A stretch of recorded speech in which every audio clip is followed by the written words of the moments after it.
Hello, good morning, Halftime TV viewers and subscribers. Noranda Brown, your host, and today we'll be talking about the Reggae Boys versus Canada.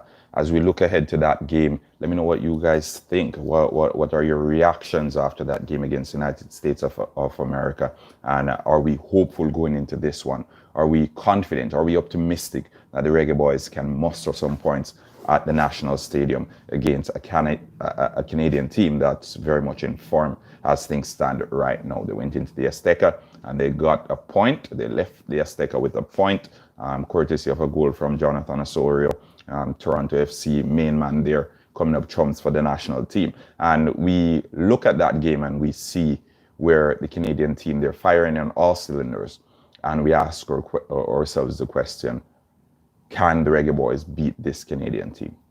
That's a question I'm putting out there to you, the viewers, today. Let me know what you think. Can the Reggae Boys beat this Canadian team? And if so, where will it come from? Who will be the person to step up and to earn us this victory against a robust Canadian team that seems to be very much on a mission?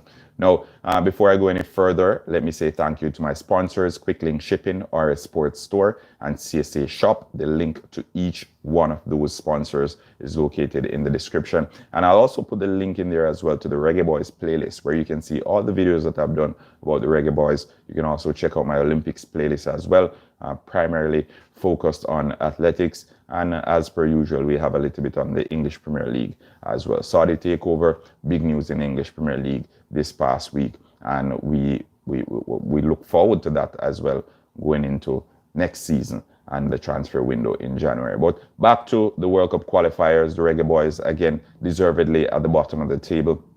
I won't make an argument as to why they shouldn't be at the bottom, because quite frankly there aren't any arguments to be made why the Reggae Boys deserve to be maybe third from bottom or second from bottom. We've been by far the worst team in this octagon, and we deserve to be where we are now, which is last place. Okay, so we look forward against Canada. Where can the Reggae Boys get some joy against the Canadian team? Difficult one, because again, there isn't enough fluidity being showed in this Reggae Boys team. It's almost as if we have so many wonderful players. We have so many good players on this team, yet they can't transition that potential into an actual performance for the national team. We have Javon Watson, who some may say was a weak link in the last game against the United States of America. He ran for maybe 45, 50 minutes. And then after that, it was the end of the day, really. And Theodore Whitmore didn't have the cojones to pull him from the field and to put some fresh legs out there. Whether it is a case where he didn't have enough talent on the bench, we'll see. But Anthony Grant, he will be available for this game against the Canadian team. So let's hear the excuses then. So again, Canada, they go into this one as the underdog, surprisingly. So the Reggae Boys are the favorite if we're to go on statistics. On recent form, Canada by far, they are expected to win. But on previous World Cup qualifying history, the Reggae Boys are the favorite. We've only lost to Canada once in World Cup qualifier, and that loss came in 1992. So we have the upper hand on them. We've won 3 times and we've drawn twice. So again, we look forward to this one. And when it's World Cup qualifiers, it's a different story, because everyone is pumped. Everyone except the Reggae Boys, of course, because quite frankly, I'm not seeing that little bit of energy. I'm not seeing that extra desire as things stand now, as like they want to win, like they want to go to the World Cup. And it has led me to say, or to formulate the opinion that I do not think the Reggae Boys deserve to be at the World Cup. I'll lament later on in the show, but quite frankly, I don't want them to go to the World Cup, because I think it will send the wrong message. But we'll get to that further down. In the game against Canada at the National Stadium, without fans, we won't have any advantage whatsoever. We won't have any advantage. And I think we value the 12th man, which is oftentimes the fans, sorry. But in this one, we won't have any fans. So who do we turn to for that extra push? Who do we turn to when things aren't going right? Because it isn't Theodore Whitmore. I think the Canadian team, they're structurally far better than Jamaica. the coach of the Canadian team, Herdman. He was the coach of the female team that won gold at the Olympics a few years ago. He came back. Was it gold or bronze? I'm not sure. Anyway, but he was a coach of the female team that did well at the Olympics a couple of years back.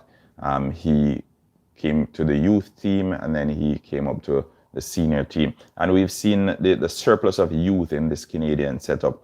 So many youngsters coming through. The one youngster, Buchanan, he's big talent, and I want you guys to pay keen attention to it, because I'll be talking about the players to watch for the Canadian team. And let me start with Buchanan. Buchanan isn't one of the big names on that starting sheet, because you have Jonathan Davids, you have Osorio, you have Alphonso Davis, obviously, that everyone knows, who plays for Bayern Munich.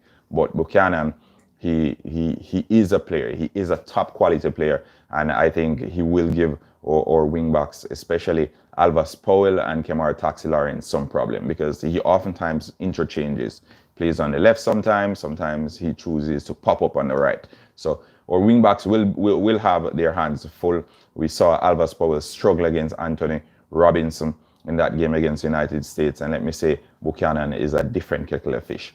He's quicker than Anthony Robinson. He's skiller than Anthony Robinson, and he's a goal scorer as well. So whenever he gets anywhere close to the 18-yard box, he's going to try something. He's going to try to be innovative, and I admire that about him.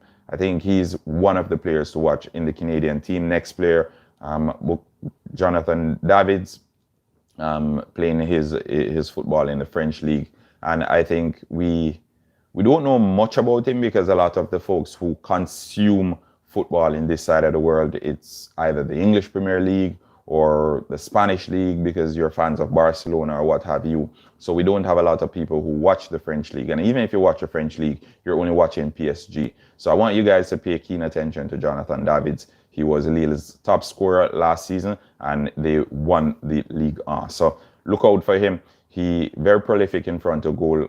Again, as long as he gets a sniff, he's going to put it away. And we've seen where our defenders have been making errors, have been making silly errors as well, and blunders that have resulted in us unable to keep a clean sheet in the past 6 or 7 games. So again, we've gotten across Buchanan, we've gotten across Davids. Now it's time for Alphonso Davis, but easily, I think, the best player in CONCACAF. And you will say Leon Bailey, and you will say Irving Lozano, and you will say Christian Pulisic. No. Alphonso Davis is the best player in CONCACAF. All right. And you can debate that all you want in the comment section, but I am firmly of the opinion, and I stand by my opinion, that Alphonso Davis is the best player we have in CONCACAF. He can play multiple positions, and he thrives in multiple positions as well. He's a very dynamic player, very fast, very strong, and he knows where to find the back of the net. If there's ever a player, if you're making a CONCACAF All-Star team, I think Alphonso Davis is the first name on that team sheet. All right? He just gives you something different, and whenever he plays, it's almost as if you can tell that person is a superstar. That person is the standout player. He is the most talented one on the pitch. Oftentimes, 9 out of 10 times, he's the most talented player on the pitch. So again, we don't have that in the Reggae Boys team as things stand. We have players who do well for their clubs, but when they're with the national team, it's a little bit different. It's almost as if they're non-existent. And with all the big names that we have on the roster for the Reggae Boys, we seldom see a player come out and take the game by the scruff of its neck, regardless of the name that they have with their club. So whether it is a Kemar Roof or a Leon Bailey or a Mikel Antonio, regardless of who it is, and I'm not singling out anyone, it's very hard for me to remember a time that one of the big players in the Reggae Boys team decided to take up the game and to push the team forward, or to win it for their team. So again, that's a Canadian team. 3 players to look out for, in my opinion. I think Osorio, he will be there or thereabout. He's usually the key to most of the good things that happen for the Canadian team. He has experience, he has the know-how, he has everything really, and he has been rallying the troops for quite some time. I think we should always pay keen attention to him. He operates out of that midfield position, and we know we're weak in midfield for the most part. So again, Jonathan Osorio, I don't even have to mention him as the players to watch. But as I said, Buchanan, Davids, and Alphonso Davis, they are the ones to keep a close eye on, because they'll cause the Jamaican defenders a whole lot of problems, and especially considering our defenders, they're not the most cohesive unit as things stand right now. Now over to the Jamaican team. Who are the players to look out for? I think in the game against the United States, Bobby Reid, he struggled significantly because he had to be playing two positions really. He had to be covering for Alvas Powell most of the time, and should he start in this game against Canada as well, he will have his hands full once more. He'll have to be covering for Alvas Powell, because I don't think Alvas Powell is fully fit, and Theodore Whitmore constantly plays him. But again, the options he has on the bench, who Fisher. So again, it's really like for like, and I can see through his reasoning if he wants to leave Alvas Powell out there. After all, Alvas Powell is an out-and-out defender, whereas O'Neill Fisher plays more like a winger. But again, the players to watch for the Reggae Boys team, I think Andre Blake, he will have his work cut out for him on the day. He will have a lot to do, and I think he will be the one keeping us in this one, if anything.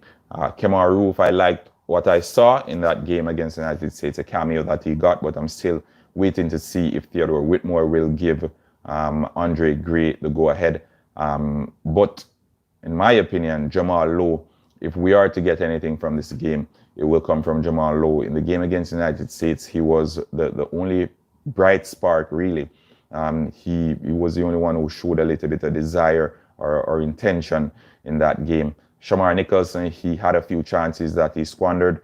Let's hope he will be back to his best come Sunday against the Canadian national team. But I think Jamal Lowe will be our main man in that game against Canada. Jamal Lowe, along with Andre Blake, or captain. If we're to get anything from this game, we'll be reliant on those two players. If Andre Gray comes in, it should be an interesting game. But again, I want to see either Andre Gray,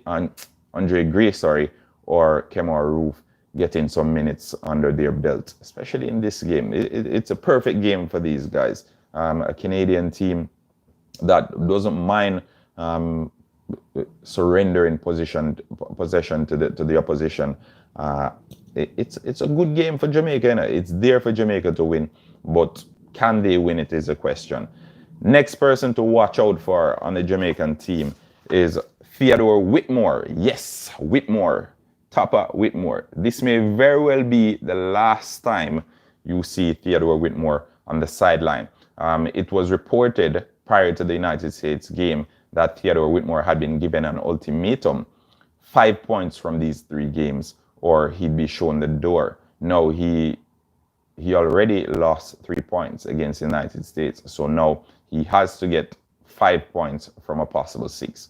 How will he get that? He needs to win both games, because if he draws one and he loses the other, then it's 4. It's 4. If he draws one and wins the other, it's 4. He can't come back from that. So he needs to win both games. So 5 points is the ultimatum. He needs to get 6 points. That's the only way he saves his job. And in order to get 6 points, he needs to win both games remaining in this international break window. So Theodore Whitmore, the final person to watch for the Reggae Boys team. He'll be on the sideline, being animated as usual. So let's see if this will be his last bit of choreography on the Jamaican orchestra. Last but not least, folks, I'll be giving you my predictions for that game. I think in World Cup qualifiers, Jamaica has always had the upper hand on Canada. Overall, we've played them, 22 times. We've won 9 times out of those 22. Doesn't mean much, really. Doesn't mean much. This Canadian team is a new team. They have a new look, new structure, new everything. And they seem as if they want to win. They want to go to the World Cup, unlike Jamaica.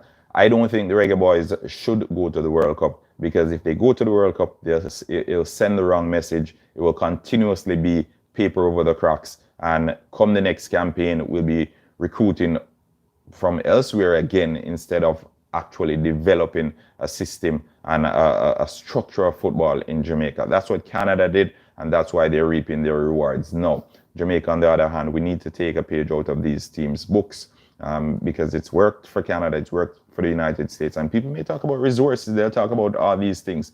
But at the end of the day, there is too big a disconnect between football in Jamaica at the different levels. So the under 15 team, some players play under 15, they may never play under 17. Some players play under 17, you may never see them again. Some players play under 23, you'll never see them again. And then when it gets to the national team, we have a ton load of players who are playing for Jamaica for the first time. Not putting out any bad energy against those players, but just saying it as it is. So in this game against Canada, I think the Reggae Boys will lose this one again, 2-1. The Canadian team, they will come away victorious, and Theodore Whitmore will be under even more severe pressure. Thanks for tuning in to another episode of Halftime TV, folks. Remember, like, share, subscribe, and leave your predictions in the comment section. Until next time, Naranda Brown here saying have a productive weekend.